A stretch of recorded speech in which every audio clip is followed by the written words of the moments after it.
This episode of the Multiracialverse podcast is brought to you by Evitan Couture, a brand born from a powerful vision and a deep connection to heritage. Founded by Shinnecock brothers Jason Tech King and Wayon Moon Smith, Evitan represents resilience and pride. From handmade tie-dye to wellness-focused athletic wear, each piece is crafted with intention and positivity, smudged with sage for good vibes, and delivered to you with love. Join the Evitan family on their journey of empowerment and inspiration. Hit up Moon on Instagram at Evitan_KS. That is native spelled backwards _KS to view product and place an order. Evitan Couture. Feel the spirit of resilience in every stitch. Went back to college. I literally just changed the course that I was doing. I was doing business, and I changed it into performing arts without telling my mom, which eventually made it worse for us because, you know, my mom, like any other Latina, would actually come to the States or to Europe for a better future for their children so they can be doctors, architects, and all this. Yeah. And then his son decides to do acting and is also undocumented. So it makes it even worse because it's like, what is the thing that normally someone who is undocumented is trying to be careful and to...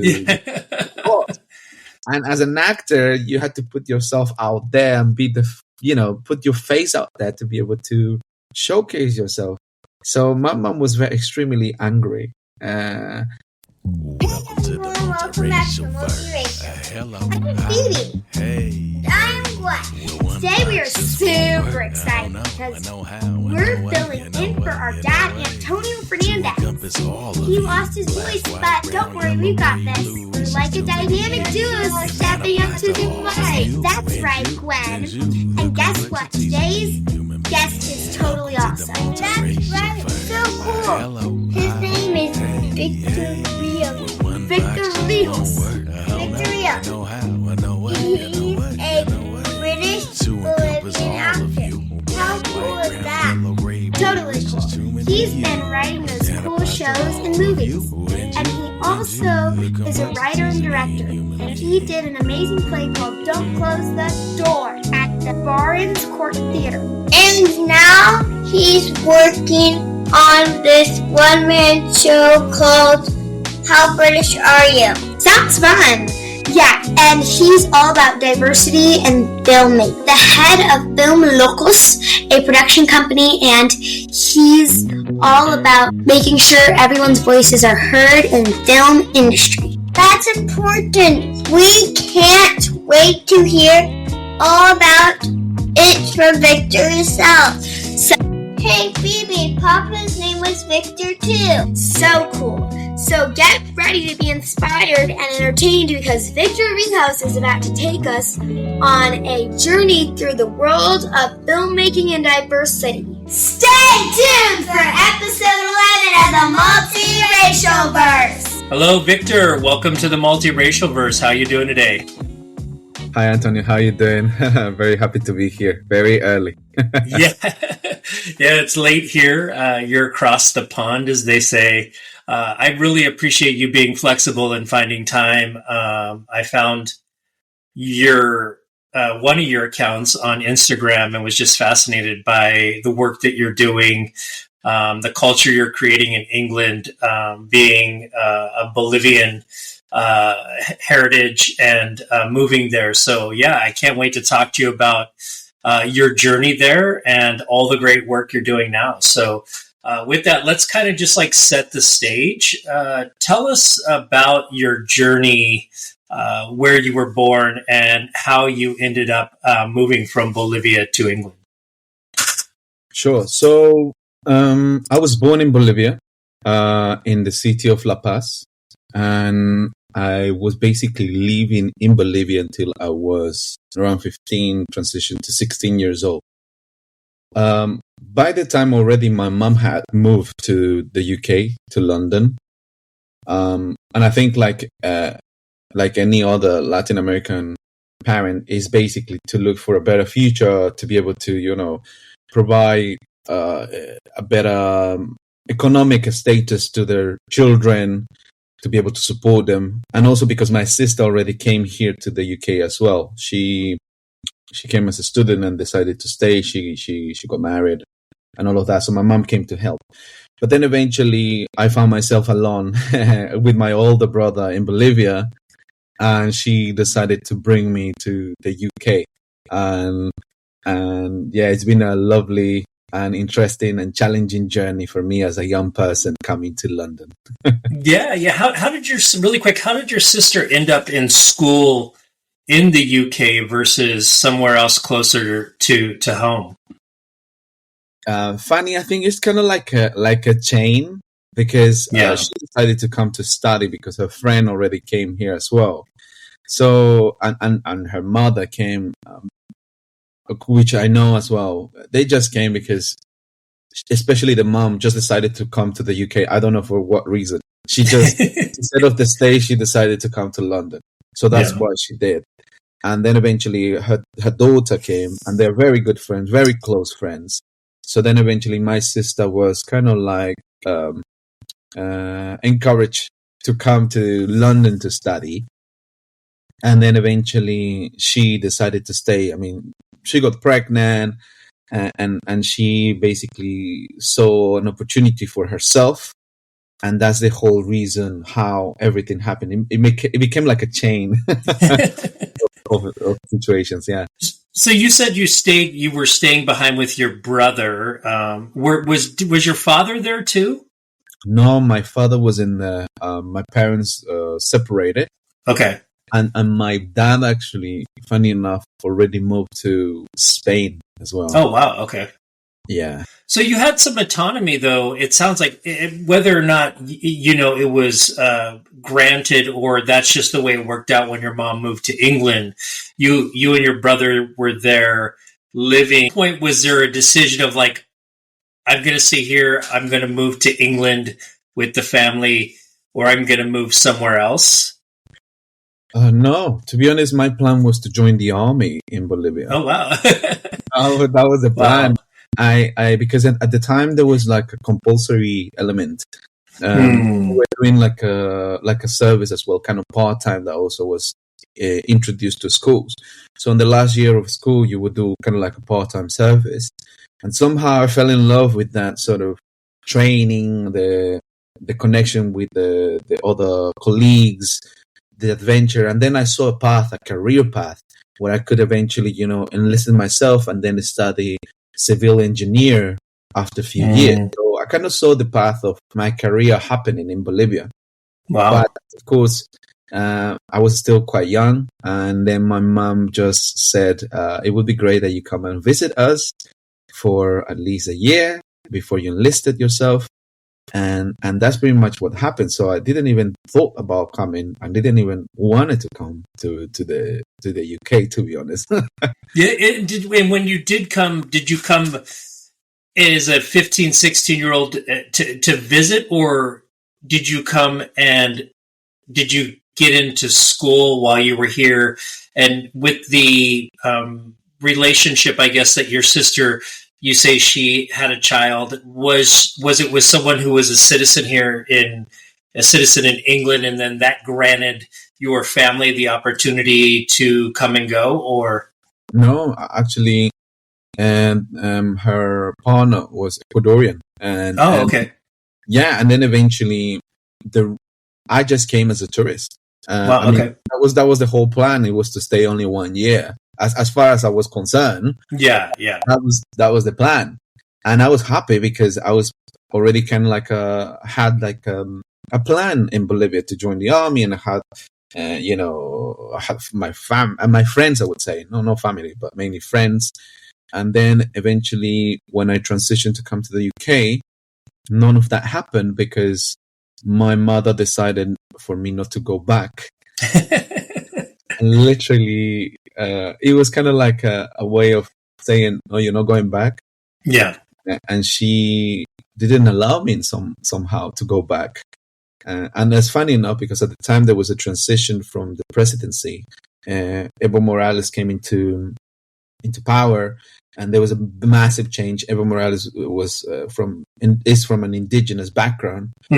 Massive change of politics in Bolivia as well, which also affected the military and all the journeys, and everything changed. So somehow I found myself into a place where I didn't know what to do, but also it wasn't mainly not of my decision because I wasn't their age. My mom saying, "You're not going back, you're staying," and that's it. Yeah. So what did you do in that transition then?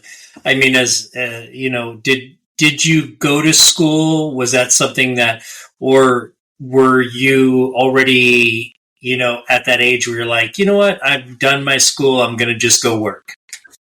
No, I mean, to be honest, when I came, I've already kind of finished school. Let's say secondary school. I was ready to go university from Bolivia at that age.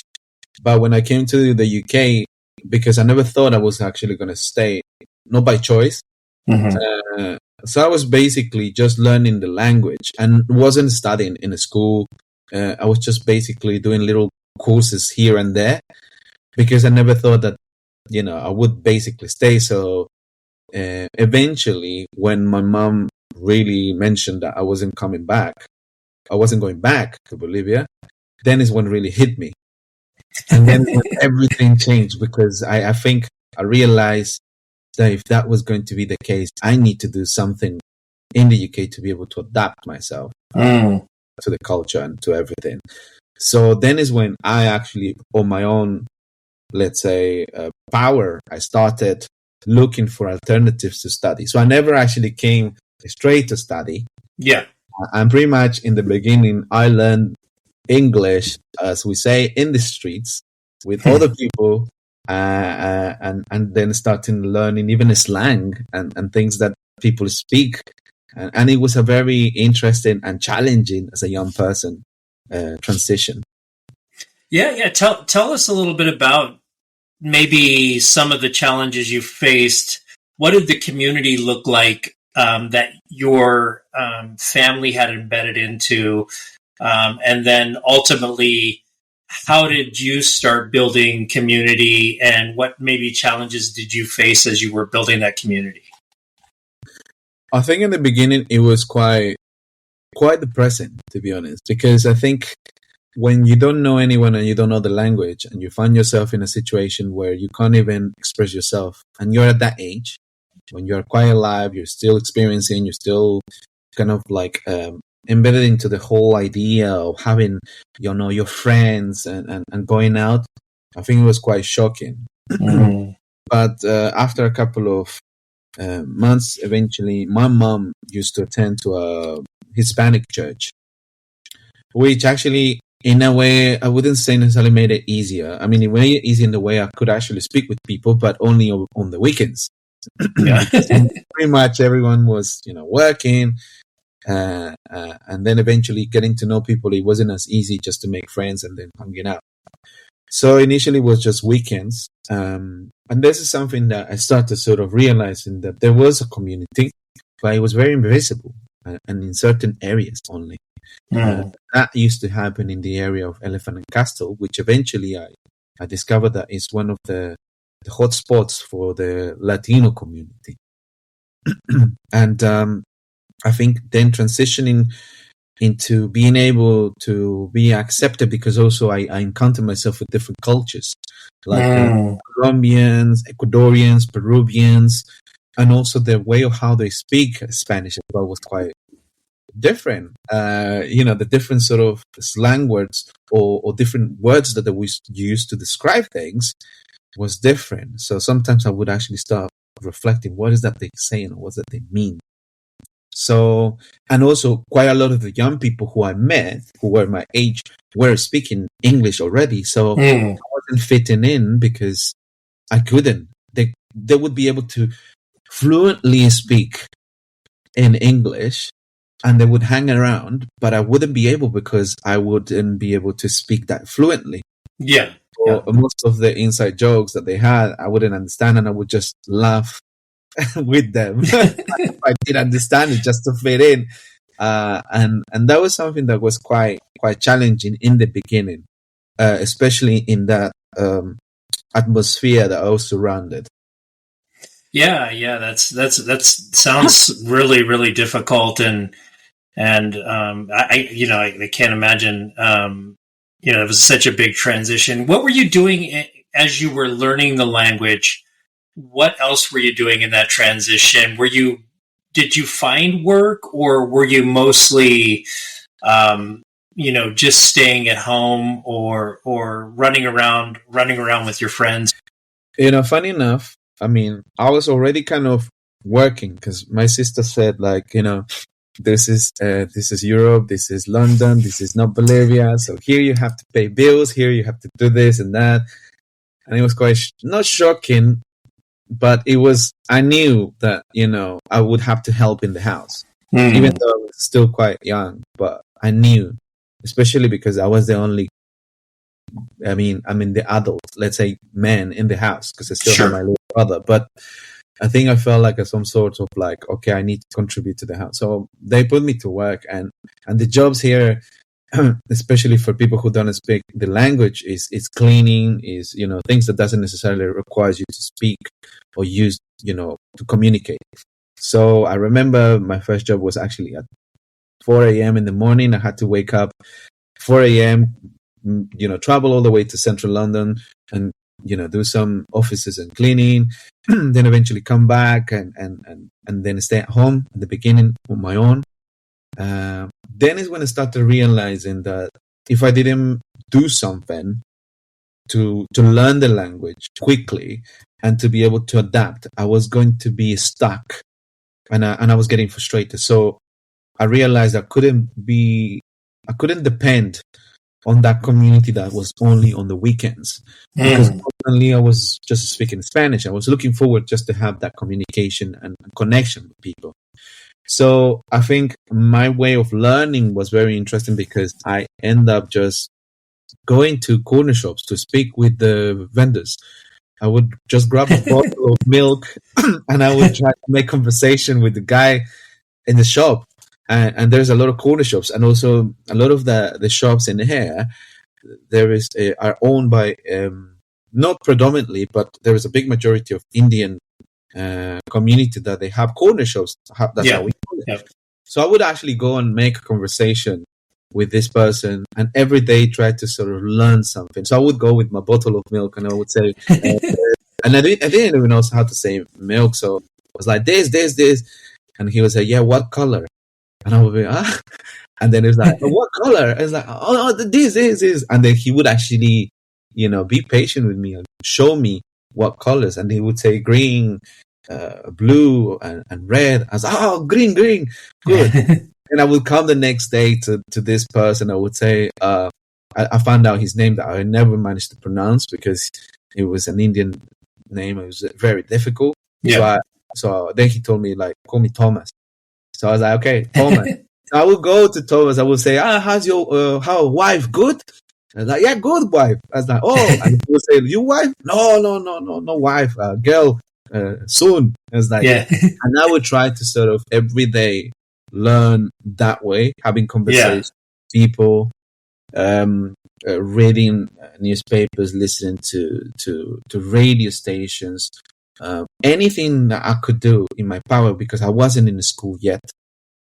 Wow. So, and there was no also the term that a school started, so it was quite difficult. I didn't know anyone who could help me to get into school.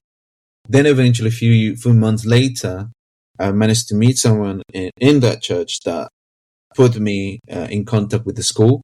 And then I was able to put myself inside to be able to learn a bit more English. And that's how it happened. And then I managed to sort of meet the variation of different people who are not as well Latin Americans. So there was no escape. Yeah. And then I was people with, from Pakistan, Nigeria.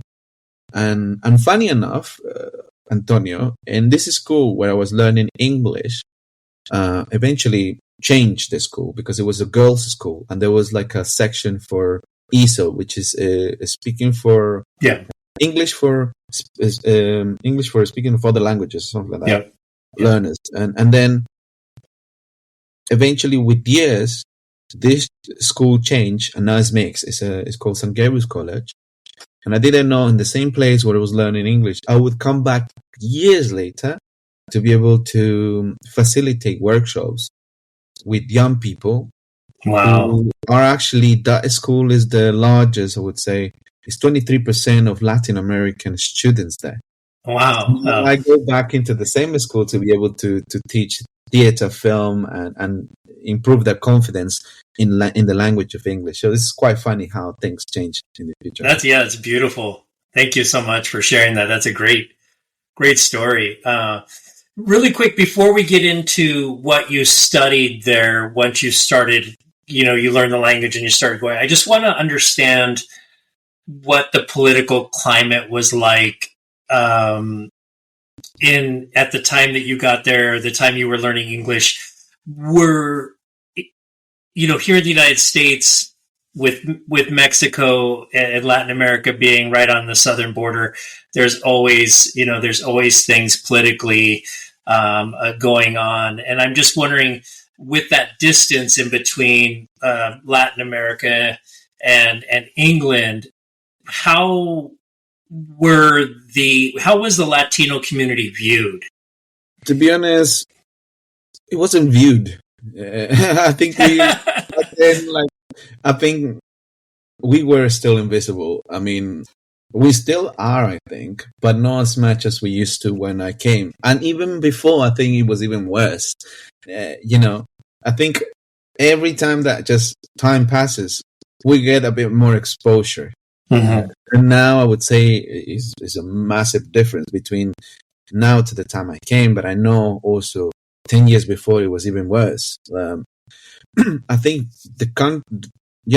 Latin America and Latinos in the UK, as in anywhere in the world, comes with the stereotypes. I guess we always seen as the things that comes also with like drugs. Or they also would make some associations that are not as bad as that, like they would say salsa. So I guess it's a variation of things, that the way of how they would make an association of where you're coming from. Yeah. And it's funny because it's a generalization of things as well. So for example, from my case, when I would actually have a conversation with someone, then they would say, "Oh, where are you from?" I say, "Oh, Bolivia." "Ah, yeah, Bosnia and Africa." It's like, "Oh no, Bolivia is in South America." Okay. So they wouldn't even know where Bolivia is, or even Bolivia existed. Yeah. So, and then eventually some of them would actually realize, "Oh, yeah, Latin American. Oh, yeah, I love cocaine." So that would be the sort of association of things with the community. Some people would say even like, "Oh, yeah, Mexico," like because that would be the only association that they would have with the community, I guess, at the time. Now, of course, it's slightly different, but back then, I wouldn't even be recognized as Latin American, as I would say, because of the population as well. That there's a big Indian communities in London. They've been here since many years in wars and stuff. So therefore, I would be seen as Indian sometimes, or Pakistan, or because also there was a lot of refugees. Yeah. So then I would be seen either as Pakistan, Turkish, Indian, depending on the location I was in, and I think they wouldn't necessarily think that we are Latinos. They would say, Pakistan, Turkish, because of the political issues that they were having at the time with refugees. I think, especially that was after a couple of years after the bombing that happened in London as well. Okay, and the troops. So therefore, that association with anyone who look, let's say, brown would be, Pakistani or Iraqi. I think that would be pretty much at that time. What was the culture like in your home? Did your mom perpetuate the Bolivian culture through food and through traditions and things like that? Or what impacted, besides having to learn the language to communicate there in London and England, what impact did that English culture have on your household, and also start to have on you as you were, coming into adulthood? So I think it's funny because in my house, my mother wouldn't actually do many Bolivian things. I guess also the thing is Bolivia has a lot of like customs that are based on traditions. Like for example, recently, just now, last week was Carnival, and Carnival is an association as well with reference to the Virgin Mary. It's very Catholic, and people go and dance, and there is costumes that has like, it's funny enough, demons and legends. Yeah. So there's a lot of like legends and traditions in honor to the Pachamama. Pachamama is the Mother Earth. So I guess my mom, when she came, she also became Christian. So all of that traditions were left outside the door. Yeah. Yeah. So we didn't have any sort of Bolivian. My mom doesn't like to cook. So I guess like every now and then we would have a Bolivian dish by luck. So pretty much we started actually having even things that, she would start making associations with things that we'd have here. Like, for lunch, fish fingers and chips. Yeah. Something simple. Oh yeah. Then she would start making associations of how people eat here. So, normally in South America, you would eat midday or lunch, a big meal, like a soup, then eventually a main with meat and potatoes and rice, and then a little bit third. But here people just have a sandwich. Yeah. So we start doing that. We'll have actually tea in the house. Start using things that somehow for me was quite useful, because then I realized also from that I needed to start, embedding myself in the culture. I would actually hang out a lot with other people who are not necessarily Latinos, to learn the language, first of all, and also to be able to adapt. But my friends as well, some of them were not necessarily, I would say, English. They were always mixed, because London is so multicultural. So to have, let's say, a pure English person, you will find people, but not all of the cases, all of your friends are just white and English. Yeah. It would be like, a mixture. So one of my best friends is Polish, British. So, I would hang in his house. Sometimes we would have tea, and then his mom would come with some Polish food. And then in the evening, she would say, okay, you guys can have a shot of vodka. I was like, what? And then eventually I realized London became a very multicultural way that was very acceptable to have these different nationalities and share those customs, which was quite interesting for me, because it made me feel like no as an outsider that much, if that makes sense. Yeah. No. It sounds like that community. It sounds like you built community with individuals who had similar experiences, but they didn't have to be Latino, or Latinx or whatever. They were from other cultures too. So no, that makes a lot of sense.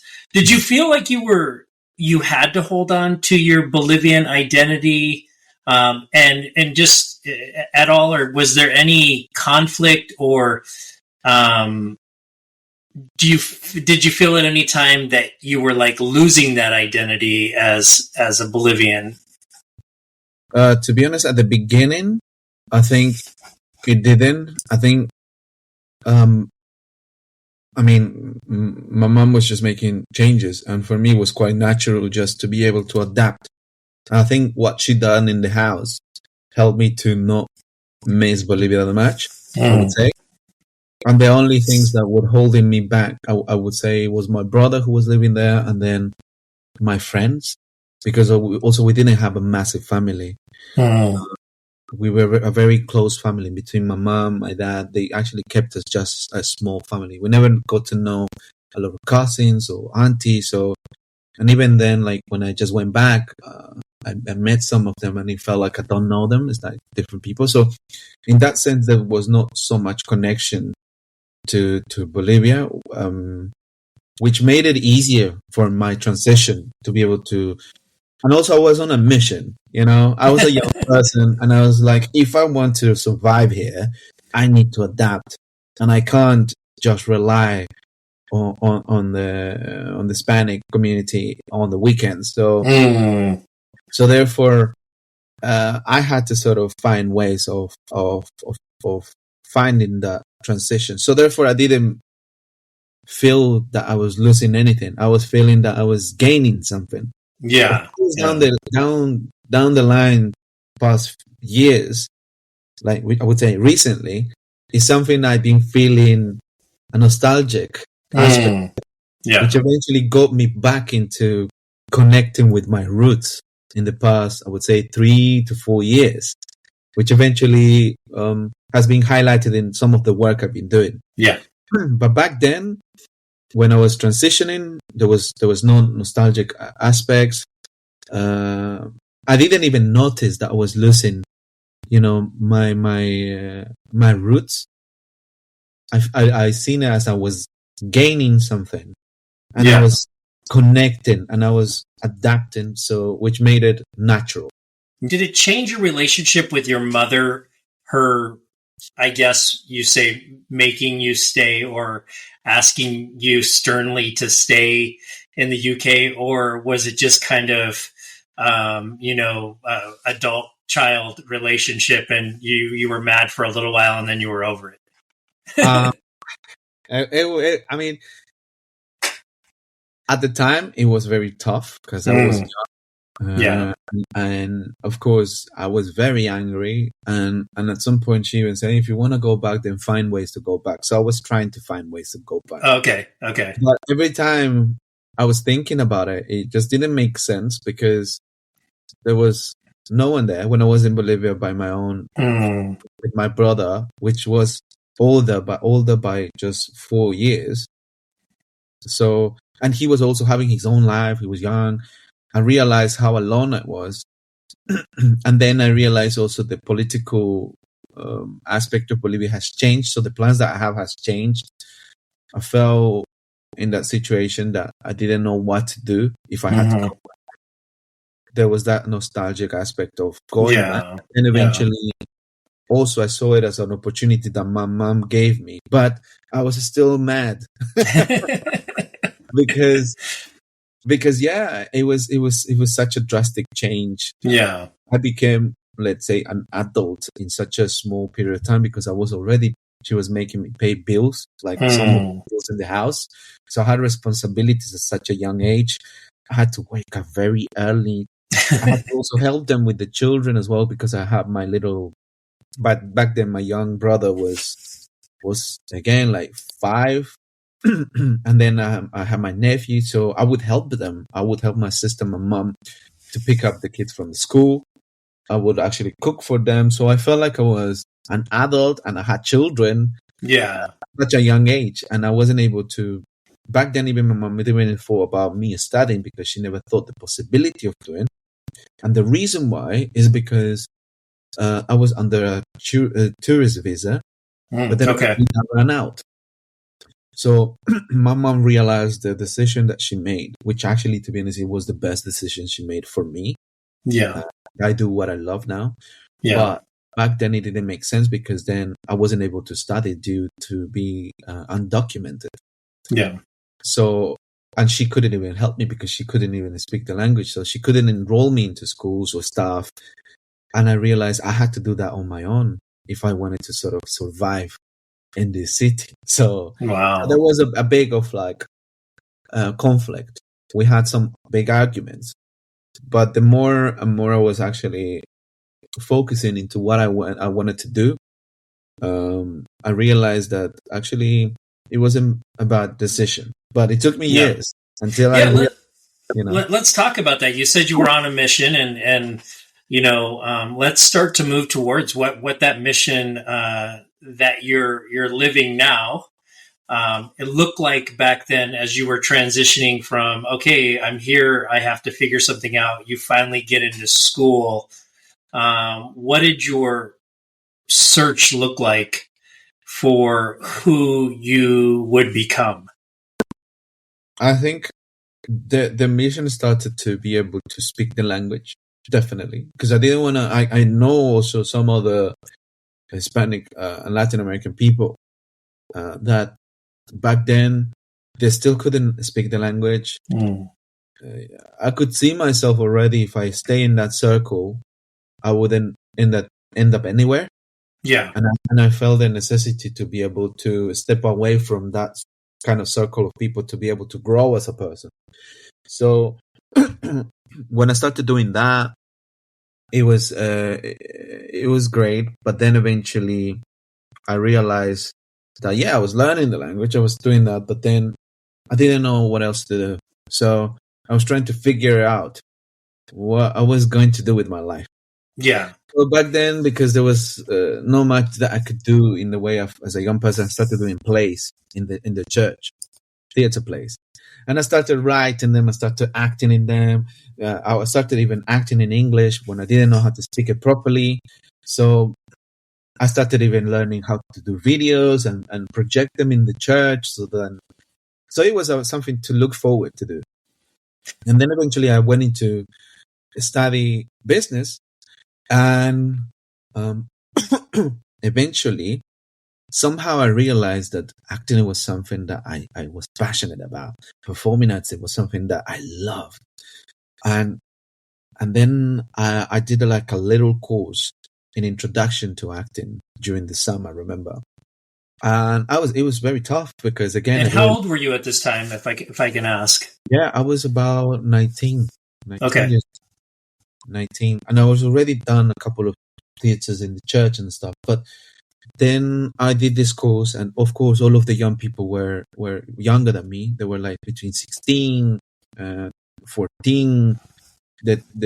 I think there was only one person who was 18, and I was the oldest, so I felt very stupid because I think they were doing games, they were doing exercises that I couldn't understand.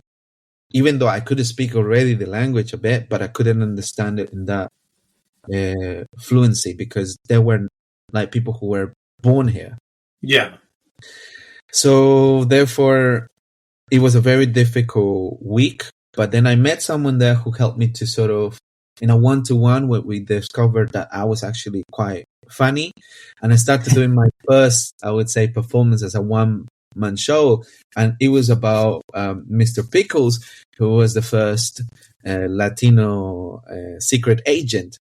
And that was his dream. And then eventually that's what I did. I did that performance, and that elevated my confidence. This person really helped me to sort of bring that comedy and performance to fruition. And I loved it. So when I went back to college, I literally just changed the course that I was doing. I was doing business, and I changed it into performing arts without telling my mom, which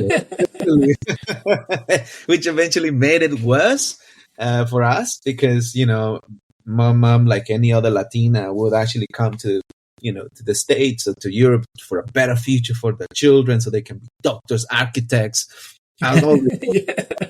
And then his son decides to do acting, and he's also undocumented. So it makes it even worse because it's like, what is the thing that normally someone who is undocumented is trying to be careful and to...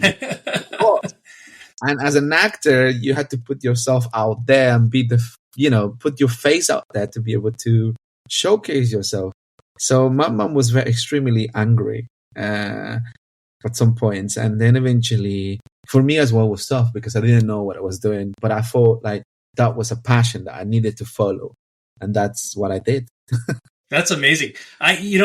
Just listening to your story, I am interested in, I'm just going to ask, what inspired your drive? Like, where do you feel like you got your drive from? Because you seem to be very driven, like you knew back in Bolivia when you were young, I'm going to be in the military. I see this path, and this is what I'm going to do.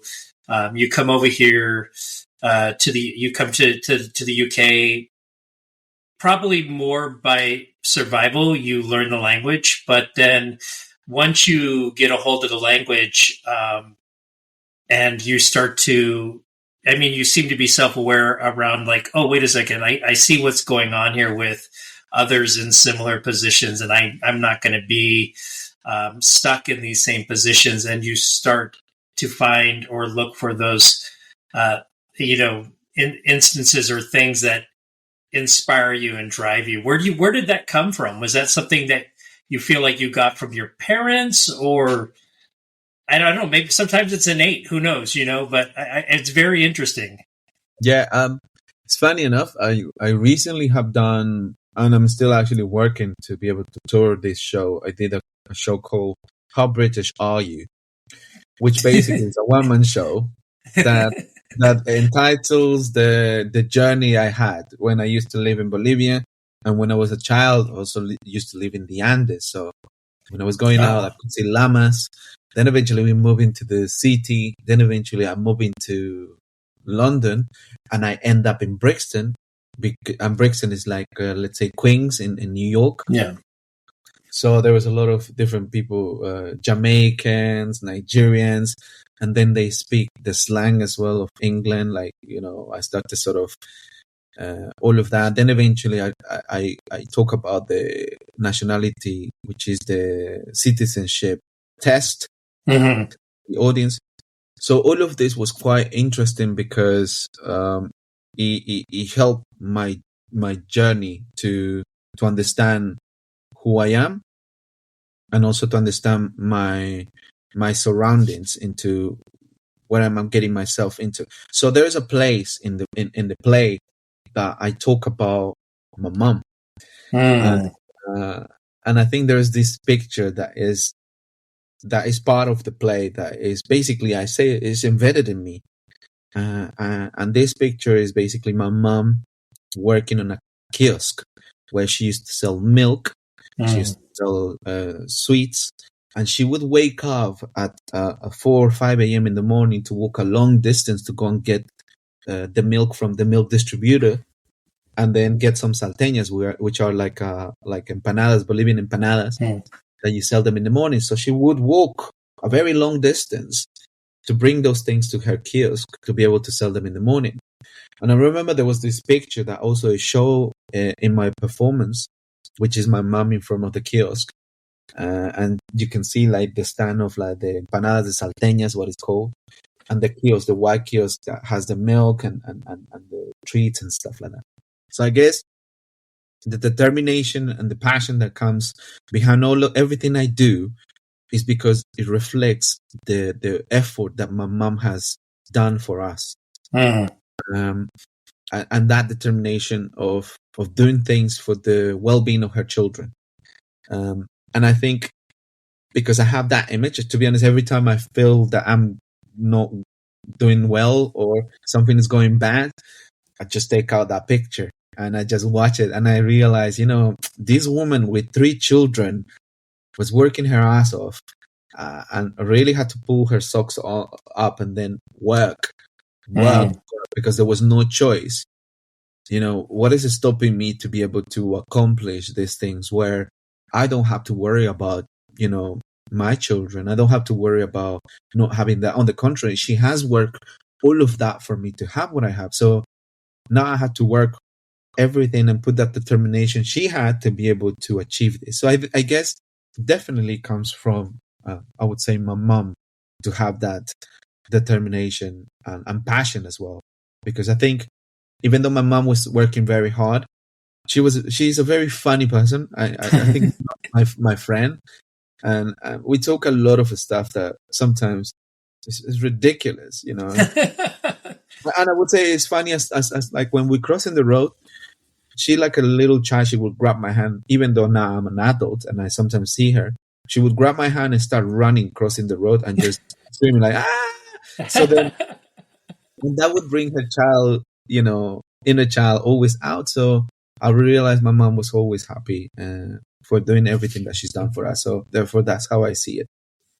Wow, that's beautiful. Wow, thank you so much for sharing that moment and that memory. What happened after you caught the bug? You caught the acting, producing, and just that whole fever around theater. Tell us what happened next. So I guess when I discovered the aspect of me loving art, and I think there was something that also goes back into, I would say, my roots, because in Bolivia is a very multicultural country, like the same as any other country. But I think in Bolivia there is this passion for folklore, extreme passion for folklore. Like you can see that in Bolivia they don't have only like few dances; they have lots of dances, and they are very indigenous. They have based on legends, based on culture. So I think every year in school, I would actually, do a different folkloric dance. I would take part in different sort of theater performances. I would learn how to play a bit of the guitar. And I was always doing that because that was extra points against all the subjects like physics, chemistry. So I would definitely and I think that passion that I had, I never saw it as a career. So therefore, when I started doing performing arts in college, I realized that there was something that it wasn't just a hobby.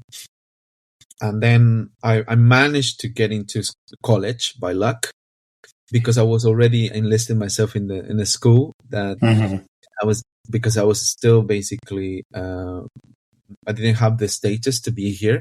So luckily I was with the friends that I was able to enroll myself with them into college, and I stayed in college for 5 years. So I did performing arts, and it was amazing. That was a very interesting journey, and then I have a mentor back then. His name is Roy Lee. He's a Jamaican descendant as well. He was born here, and I remember that he was very tough with me. Because I was the guy who actually could do a lot of things. Dance. I started doing contemporary dance, tap, this. I was the only guy who was constantly in all of the classes. And there was a moment that he was saying like, oh, you should go now to drama school. You have to do your personal statement to be able to apply. And I would always escape that class. And I remember that one day I had to confront him because he was, angry constantly. He wasn't treating me well because I wasn't also coming to that class, and he was saying you have so much potential. There's a lot of other young people who are not interested, and you should this. So then I remember one day I had to basically tell him that I didn't have the chance to do it because I didn't have the right status to do it. And I remember on that day he basically grabbed the chair and threw it to the side. To the wall, and I was getting angry because I was thinking, "Oh, this guy's gonna kill me because I just said that." And he was like, "No," he started crying, and he hugged me, and then he started saying, "It's unbelievable that you, out of all the people who really want to do this as well, can't do it," and it frustrates me. But then eventually he hugged me and said, "Like, don't stop, just carry on. You're gonna have to perhaps find the hard way, but just do it. Just keep doing." Take as many things as you can, regardless of how you do it. And that encouragement, it was very profound because after I finished college, I did apply for some drama schools and I got some invitations and I got the sense of it, but I never managed to go into one. So I was feeling frustrated because I couldn't go into higher education. And I decided to choose a path that is acting. So on top of that, my mom was thinking like, it's a waste of time. But then I did exactly what he suggested. I just enrolled myself in any community theaters. I joined the National Youth Theatre as well. I applied for it. I got in. I managed to network with other actors, performers. Then eventually I joined the National Youth Film Academy, because I actually started writing my own plays. I put them on stage, and then I was able to fill some of the little stages, like with 40, 50 seats. But then I realized this is not enough, because also the Latin American community don't go to theater. So I realized, there's much more I can transcend from this audience. So I thought, like, yeah, film would do it. So I need to learn film. So I joined the National Youth Film Academy, that also you had to sort of audition and you had to pay. And of course, I didn't have the money, so I did a crowdfunding event. I called my friends who were performing, dancing, singing. My mom was selling like salteñas. And then I managed to get like some of the money and managed to join the course. And the course was interesting. It wasn't as I thought it would be. But as an actor, I managed to network with a lot of filmmakers. And then after the course, I managed to start shadowing them, learning how they do things. And then I remember there was this guy who won the competition of the course, and he wasn't from London. I think he was based in Cardiff. And he said, in 2 weeks or 3 weeks, I need to go back to Cardiff, but I have this script and I want to do something. And I was like, let me read it. So I read the script. And then this character called Peter, and I was like, oh, this is amazing. He's like, yeah, I want to do it, but I don't want to have, kid and crew and stuff. So I said, like, what about if you give me the character and I put you a whole team of crew and all of this? I was like, really? It's like, yeah, we can do it, definitely. And I was so secure about it without even knowing how to do it. And he was like, okay, cool. Like next week, let me just work it out. If you give me the character, then I can make it happen. It's like, cool. All right. So that's what I did. I started going back into the church, connecting with people who own cameras, from all my contacts, from the theater, from college, from the National Theater, people who I met, like asking favors. So at the end, we did it in my flat where we live with my mom. I asked a neighbor, and we managed to pull it off. And I was able to act in my first, I would say, not first, because I have done a few little things on my own as well, but I would say in the first that I was working with a director and someone who already, won a little competition and stuff. So it was very, very interesting for me that I was able to pull that off. I was able to produce and act in my own work. And then we managed to finish the film. He put it into little festivals. And then that was the beginning of something for me that, aside from, because I couldn't get an agent, I couldn't apply for any courses that would actually be, in university. So I realized I had to learn on my own, take any little course that I could and learn on the job. And that's exactly what I did. And I keep doing, to be honest. Now I'm okay, status wise, of course. Yeah. On the past few years, but that's the route I had to take. Through this part of your journey, being Latino in England, did that lock you into particular roles, or was it more of like roles were redefined for you as a character? What did that look like? Was it because I think you mentioned, and I've read in some of the news articles where you're quoted as far as like there wasn't really a big Latino film presence or actress presence, so what did that look like through the journey, where you are a Latino man in England and trying to find work? How difficult was that? So when I started, it was very tough because there was no roles whatsoever for me. No roles for Latinos because we didn't exist. And also, if I ever managed to find one, they would actually push me to say, can you be more, more Latino? Like, I don't know. Because even though my accent transitioned to be a bit more Londonish, has some Latino in it, but it was a whole mix. They would say, like, can you do more Latino? Like, can you be more like this? And then I didn't know how to do that. And then also I would actually end up playing the typical characters, which is the narco, the killer. And again, these characters wouldn't have any significant impact in the film or in the theater, because it would be like a very small role that I either get killed or I kill someone and then I just disappear. And then it wouldn't have any substance in the character. So therefore, it was very tough if I ever find one back then. And I remember in between all the network that I had of all the Latin American actors, you could count them with the fingers. You could really count with my fingers how many were there, including myself. So back then it was quite tough to even get something, because I guess also the industry, it wasn't as diverse as it is now. Yeah. Now it's way more. Of course, there's much more that we need to improve, but compared to where I started, oh my God, there's a massive change. So then eventually, I began to write. I began to create that work for myself. And then eventually I realized, as I'm actually working and creating stuff, I'm also pulling other people with me. And not all of them were Latinos. Like the theme of the things I've done have never been only about Latinos. I think one of my biggest inspiration has been Stephen Adly Gurgis. He's a playwright based in New York, and he wrote The Motherfucker with the Hat.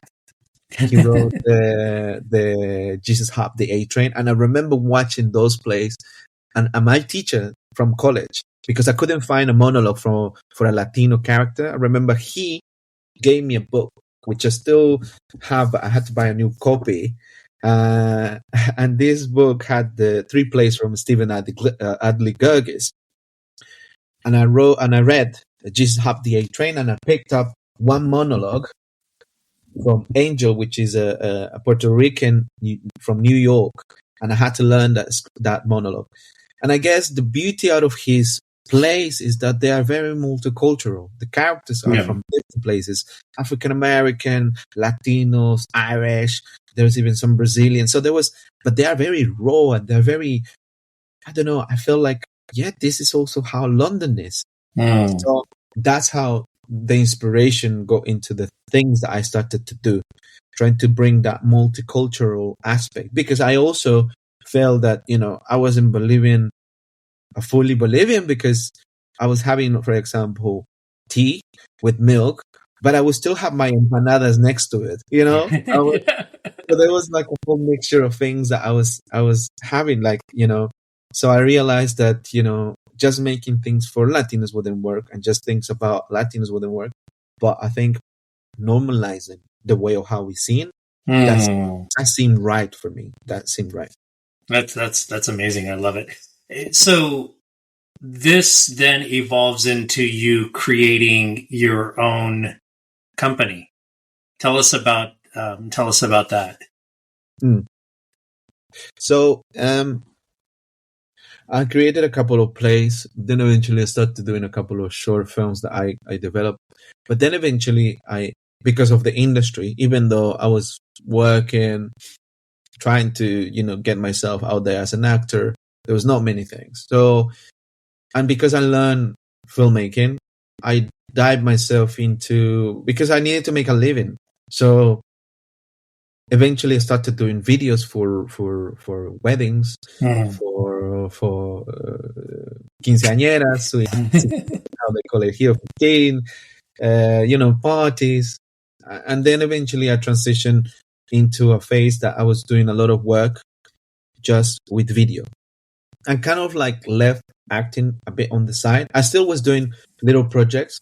There was a group called the Paper Project. That was a group of like refugees and migrants. I was doing work with them that we did amazing work, but every now and then, so it wouldn't be as often. So I kind of left a bit acting, and I started sort of working with corporate, and it was actually really good. I managed to sort of work eventually with the Latinos first, and then eventually I managed to work a lot with the Brazilian community. and I embedded myself in the Brazilian community a lot as well, which now I can speak Brazilian Portuguese fluently. Wow. As a native, because I was so in love, and then at the time I was with someone also from Brazil, and I immersed myself in the community, and I was working a lot with them, and I realized Brazilians are the largest Latin American community in the UK. Yeah. And then eventually I learned all these skills in producing, creating and stuff. But then there was a moment that I transitioned. Once I was able to establish myself with the status, with a permit to be able to work and stay in the country, my, let's say, company started growing in corporate world. So I started working with EasyJet. I started working with AI companies, lawyers, making corporate work. But it was so boring. I mean, I think it was it was great for the aspect of providing them a service and be creative, but it wasn't enough. So therefore, one weekend, I was talking with the filmmakers who I work with, who I was freelancing with, and we were saying like, okay, we are all aspiring filmmakers. So what about if this weekend we decided to do a little short film, because we all wanted to do films? So I was like, yeah, cool. So they said, but who's going to be acting? And I remember I said, like, I used to act. So we could do that. I mean, I could do the acting. So cool. We did that. And after we finished the day of the shooting, I realized, what the hell am I doing? why I'm not doing what I love? So everything changed. From that moment, everything changed. And I realized I needed to go back into like acting, not just doing every now and then. So, but then I realized that experience-wise, I was able to produce. I had a lot of knowledge in filmmaking. I had a lot of knowledge as well in writing, not just theater, but films.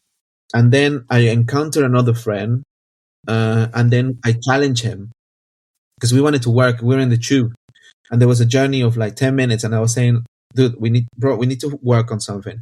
And I said, can you write 10 monologues? And in a matter of 2 weeks, I'll put a whole team together and we'll bang these 10 monologues. And then he said, yeah, cool. So that's what we did. And then in 5 days, he wrote these 10 monologues. In another 5 days, I put a whole team of people, 20 people together. We managed to find a space.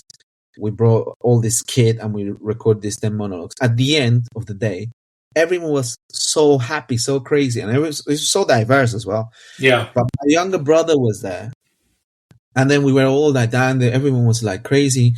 And then people said, what is this? What are you going to do with this? Like, what are you going to call this? I don't know. And it's like, yeah, no, man, it's mad. And then my brother said, yeah, loco. Yeah, loco. I was like, loco. Like, we done films? Filmlocos.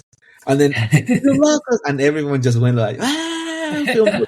It was a moment because it was such a crazy approach. It was 5 monologues in this, and then 5 days to put a whole team and no budget. Like, we're talking about pulling favors and a stream of short amount of time.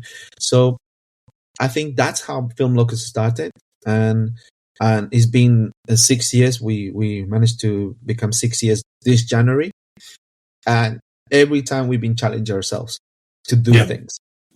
Like then eventually I did a whole season of monologues of Latin American people. We connected Latin American writers, actors, and filmmakers. And then eventually we did a couple of shorts, and then the pandemic hit. So what happened is that, gosh, I feel like, that's it. We don't know what to do. But that was a perfect moment, to be honest, Antonio, because I was able to network on Clubhouse with a lot of other Latin American filmmakers that were across the UK. So every time I heard someone like saying, I'm from Brazil, I would say, oh, cara, tudo bem? Eu sou Vitor, eu sou filmmaker, ator. Someone is speaking Venezuelan and Colombian. Hola, ¿qué tal? ¿Cómo estás? Sabes, tengo una idea, blah, blah, blah. So I was networking with all these different filmmakers from Manchester, Ireland, Oxford. And then at some point I realized, what about if we do something together? So as soon as everyone was able to go out, all of them came, and we managed to sort of do 6 short films in 6 days. So I Wow. had other Latinos that were coming to my flat, and they were, I didn't even know them in person. We were sleeping in the sofas and stuff. And we created 6 short films in 6 days. So it was amazing. Then eventually the next year, we took it to different cities. We traveled with it. And I realized there was this hunger of stories. And all of the majority of these Latin American people were British Latinos. We're not talking about, just first generation. They were either born here or raised here. So there was a common connection with them. And that's how Filmlocos started. And we've been challenging ourselves since then. And therefore, we've been creating shorts. I've been creating networks. Last year, I did a gala that was 150 people coming together where we did a last short film. And that's how it's been. That's how Filmlocos started. We keep going. That's beautiful. Congratulations on that. That's so awesome. I love that story. So I'm going to ask you this, what impact do you want to have on, let's say, first theater, film in the UK, but ultimately in the world in general with the films that you're making? What is your vision, your hope for the future of Filmlocos and the future of the work you're going to do? So I think with anything that I'm doing, like as I do, in my acting, I know I don't have so much power into my own acting. I still audition. I've been doing a couple of things, which I'm looking forward for this year to come out. Like I've been in a series in Amazon as well, Mallorca Files, which is coming, I think, this year, which is amazing. I'm looking forward to that. And other 2 feature films, independent feature films. So it's been a great year last year. But also, in some of them, I was able to insert, let's say, my Latin approach, which has been amazing. And also, because I'm Latino and I have like a kind of like a mixed accent that is like British, but it also has that Hispanic in it, and also has that like London in it. So I was able to sort of normalize. I would say that's how I would like to do. Normalize the way of how people see Latin American people in the UK, the British Latinos, to normalize that, and as well as in films, as well as in theater. So I guess on my theater shows, I'm trying to do that. On the films, I'm trying to do that. The stories that we're creating are not so much about like, the journey of a migrant, like, first generation. It's more about like, there is this guy who fell in love with this girl who is in a wheelchair. She's Muslim, and the guy is Latino, and then they fall in love.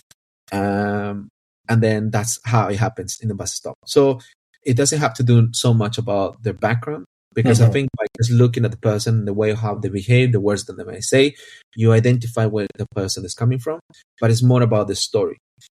So I guess this is the thing I'm trying to do with Filmlocos, because I realize as we move forward, the audiences that I've been creating, not all of them are Latinos. So they're just, we have Polish, we have English, we have Italians, we have all sorts. And I realized just because they're storytellers and they're locals, and they love the vibe that we create, because as Latinos, I know that we're a bit mad. Like, when they start playing that salsa, we go like, where? And they see us as well when we say hi. I don't know how it's in the States, but here normally we do like 2 kisses on the cheeks.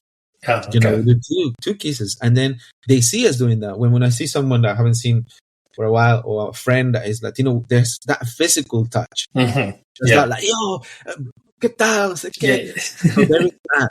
That's something that we have, the food, the colors and stuff like that. That is not, it's natural. So they feel that thing as well. Reggaeton, salsa, all these aspects brings that joy, brings that energy that we create. So there are people who identify with that, and they identify also with the storytelling and how crazy it is to put yourself in this journey of creating films. So I think that's the beauty of Filmlocos, and I think that's the message and the vision that I have, is normalizing the way of how people see us. I mean, especially in the UK, because that's where I'm based. But also I realize, and this is something that I have in mind, there's other people in Europe have been in touch with us as well recently, a lot in castings that we put in other productions, in Spain, in France, in Portugal. So I'm thinking about potentially start expanding a bit more and creating stories of other hidden Latinos in Europe, and eventually showcase, how our community is quite special, and we are more about, we are more than just cocaine. We are more than just, narcos and those things. I mean, there's a reality in those themes, but we are more than. Yeah. No, that's amazing. I love that. That's so beautiful. I think, I really, really like that. I was going to ask if you were searching out other Latino individuals in the industry. I just call it the industry because I lived in LA for a while, so everything down there is just the industry, But across Europe, that'll be awesome. I think you've really broken down some of my bias or preconceived notions just from the cursory research I did after meeting you, and then finding this subculture of individuals in other spaces. There's a lot of artistic spaces, musicians, singers, Latinos, Latinas in Europe and in the UK, and I think I can't wait till that spreads, because I think it's just I guess normalizing, but also elevating those voices and those communities is so important. And it's almost like, it sounds like what you are doing is humanizing, and you're humanizing the community, the Latinx community, and we shouldn't have to. But I love that just the way that you explained it, is that there's these communities and diversity exists in so many places. You know what I'm saying? A lot of times it's much more hidden and quiet, but you did a great job of explaining that. What is I've been asking everyone this. What is your recipe for world peace? Do you have a recipe for world peace? Do you think it can happen? I don't know. I don't know. It's very tough. I think that's something that we all hope for. Yeah. But I think, I would say there is a war in between all sorts of things that we face, and I think, there is like personal battles, there's a constant, a fight for things, I guess. I guess it's depending on how you see it. For me, I would say the best recipe to find peace as well is to do things that bring that peace, not just to you, but to others. And I guess I try to do that with my work, in a way that, I guess when I did the one-man show, and I was talking about, the transition of being not just Bolivian, because it's a whole piece about identity. Let's talk about, who am I? Am I Bolivian? Am I Latino? Or am I British? So what am I? And I think, because now I'm a British citizen, I got the passport, I drink tea and milk, and I do things that are very British, and but at the same time I have this Latino, but also I'm Bolivian. So it's a whole identity crisis. And when people see that and they feel connected, they found themselves in a place that, I'm not the only one that feels like that, and this is who I am, and that's okay. So it's kind of like finding a peace between themselves, and me finding a peace between putting somewhere out there that actually connects with other people. So I guess it's doing anything you can, because there's so much going on around the world, and there's, so much you can do. So if you're able to find that recipe of peace in between the surroundings that you have, I think you're doing an amazing job already. Nice. We'll end on that. That was beautiful, man. Thank you so much for that, Victor. I knew this was going to be a very insightful conversation, and I'm really, really grateful for your flexibility, our time differences, getting up maybe a little bit earlier than you're used to. Yeah, man, I'm really feeling grateful towards you sharing your journey.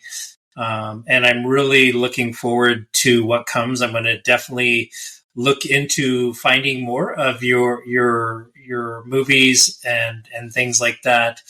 And I really, really hope the best for you. I can't wait to see where Filmlocos goes. It sounds like your vision is you got a vision, and you've produced on your vision even from a young age. So I don't expect anything less.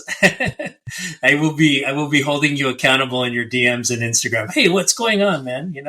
So no, I really appreciate you, man. Thank you so much. Yeah. Any shout outs, or where can people find you? I think the socials would be Instagram. People can find me by Victor Rios UK. and also Filmlocos, which is basically Film Locos. For those, locos means crazy, Spanish. And yeah, I think by those names you can find us in all the socials, in Facebook, Instagram, TikTok, and and Twitter. Great. And what do you have coming up that people can look out for? You have something on Amazon. At the moment, we are working on the latest short film. We're going to be releasing some of the shots we've done previously on YouTube. Oh, excellent. Yeah, so then people can actually see it, because now they just finished the festival runs, so now we can release them. And we are actually, it's funny, we are going to Cannes now in May as well. So hopefully we are looking towards the stuff that is going to be bigger, and trying to find different collaborators that can actually help us to distribute the stuff that we're doing. So I would say stay tuned on Filmlocos. Hopefully soon we will be putting something out there for you to enjoy. Excellent. Congratulations on everything. And thank you so much again for sharing your journey and your inspiration and wisdom from all your experiences. So amazing. We'll do this again, man. We'll do this again in a few years. Yeah, absolutely. Thank you, Antonio. Thank you.